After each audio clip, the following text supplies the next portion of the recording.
Hello my dear students, welcome back to one more class. आज ये video जो है स्पेसिफिकली क्लास 11th के स्टूडेंट्स के लिए बनाया गया है।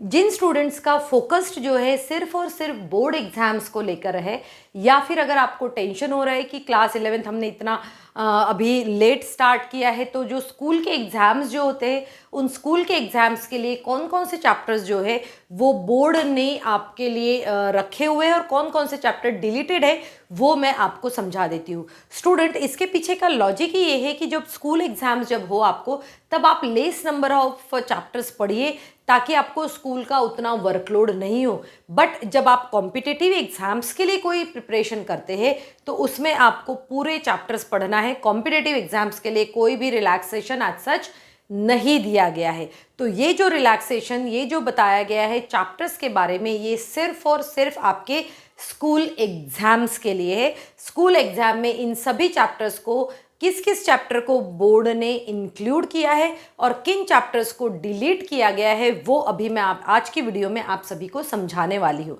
तो चलिए आज की क्लास स्टार्ट करते हैं। तो जैसे कि हम देख सकते हैं एनसीईआरटी का पार्ट 1 और पार्ट 2 है। एंड स्टूडेंट, जैसे कि आप क्लास 10th तक के एक साइंस बुक कंपाइल्ड वे में पढ़ते थे, बट जैसे ही आप 11th में आ गए हो तो 11th में आप देख सकते हो कि फिजिक्स के 2 पार्ट है, केमिस्ट्री के 2 पार्ट है। तो क्या है हमारे पास में, एनसीईआरटी की पार्ट 1 और पार्ट 2 बुक है हमारे पास। तो पार्ट 1 में से जो है कौन कौन से चैप्टर्स आपको स्कूल एग्जाम के लिए पढ़ने हैं, वो सभी चैप्टर्स मैंने यहाँ पर बोर्ड पे लिख दिए हैं। तो कौन कौन से चैप्टर्स है वो चलिए अभी हम देख लेते हैं। तो सबसे पहले हम स्टार्ट करते हैं some basic concepts of chemistry. Right, ये जो हमारा पहला चैप्टर है उसमें काफ़ी सारे बेसिक कॉन्सेप्ट है, जो कॉन्सेप्ट आप अपने क्लास 9th में पढ़ चुके हैं। उन कॉन्सेप्ट को हम रिवाइज करने वाले हैं, उसी के साथ में कुछ नए कॉन्सेप्ट्स भी हम पढ़ने वाले हैं अंडर द हेडिंग पार्ट 1। और ये जो है हमारा केमिस्ट्री का पार्ट 1 में हम ये फिजिकल केमिस्ट्री में आता है, क्योंकि इसमें हम न्यूमेरिकल सॉल्व करते हैं, कुछ थ्योरम्स देखते हैं, कुछ डेफिनेशन स्टडी करते हैं।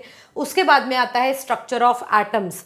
स्ट्रक्चर ऑफ एटम अगेन ये आपका क्लास 9th में आपने कुछ टॉपिक इसका पढ़ा हुआ था, उसी का हम डिटेल्ड वे में यहाँ पर स्टडी करते हैं। फिर आता है हमारा classification of elements. Class 10th में जो आपने पीरियोडिक क्लासिफिकेशन जो चैप्टर पढ़ा हुआ है उसी का डिटेल में 1 लेवल अप जो है यहाँ पर हम स्टडी करते हैं। राइट, और फिर आता है हमारा chemical bonding, one of the very very very important concept. Each and every concept of this chapter is very important for your class 12th। तो केमिकल बॉन्डिंग चैप्टर तो बहुत ही अच्छे से आप सभी को पढ़ना पड़ेगा। फिर हम आते हैं केमिकल थर्मोडायनेमिक्स पे, और लास्ट वाला जो चैप्टर है ये आएगा आपका केमिकल इक्विलिब्रियम। मैं इसमें थोड़ा सा करेक्शन कर देती हूँ।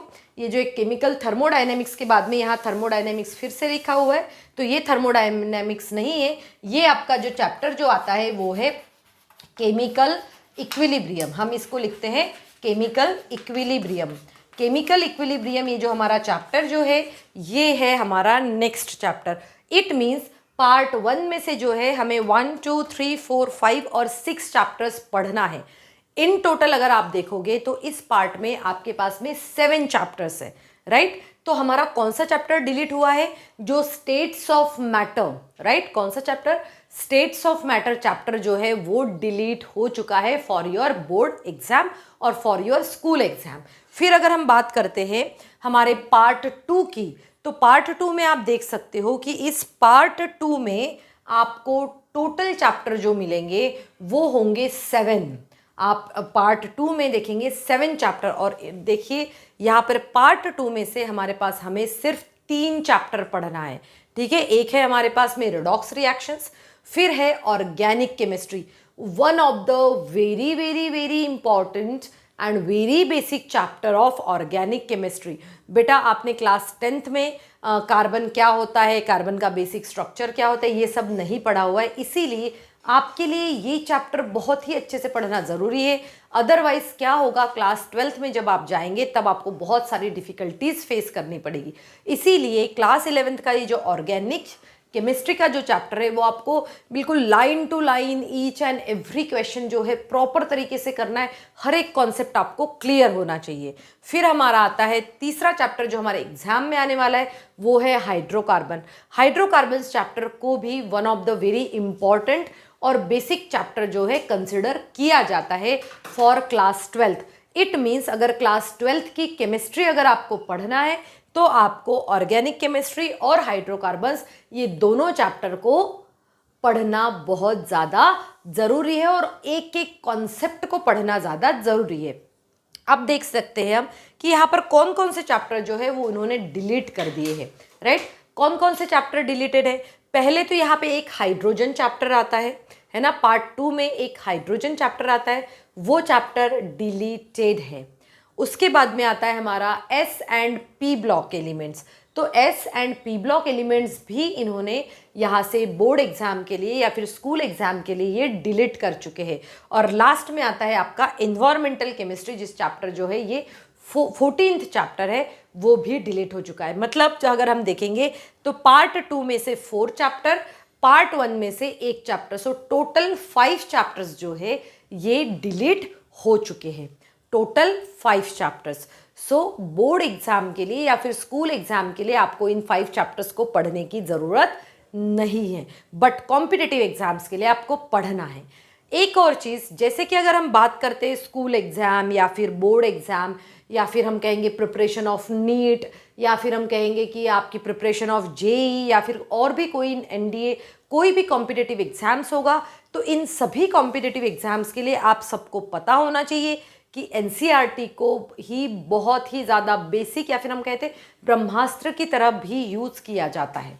कैसे कि आपको एनसीईआरटी बहुत अच्छे से पढ़ना है, ये आपके सभी एग्जाम्स में आपको हेल्पफुल रहेगा, सभी एग्जाम्स में। और हम जो मैं जो अभी पढ़ाना जो स्टार्ट करने वाली हूँ, वो मेरा सभी जो टॉपिक्स जो रहेगा वो एनसीईआरटी बेस्ड रहेगा।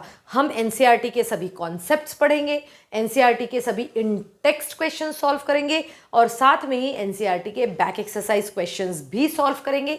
आप अगर आपके कॉम्पिटिटिव एग्जाम्स के लिए भी प्रिपेयर कर रहे हैं तो एनसीईआरटी जो है केमिस्ट्री की स्पेशली एनसीईआरटी तो आपको पढ़ना ही है। तो बेटा आप सभी इस जो मेरे कमिंग वीडियोस आने वाले हैं उस सभी में आप लगे रहिए, ताकि मैं आपको एनसीईआरटी की each and every concept proper तरीके से मैं आपको समझा सकूं।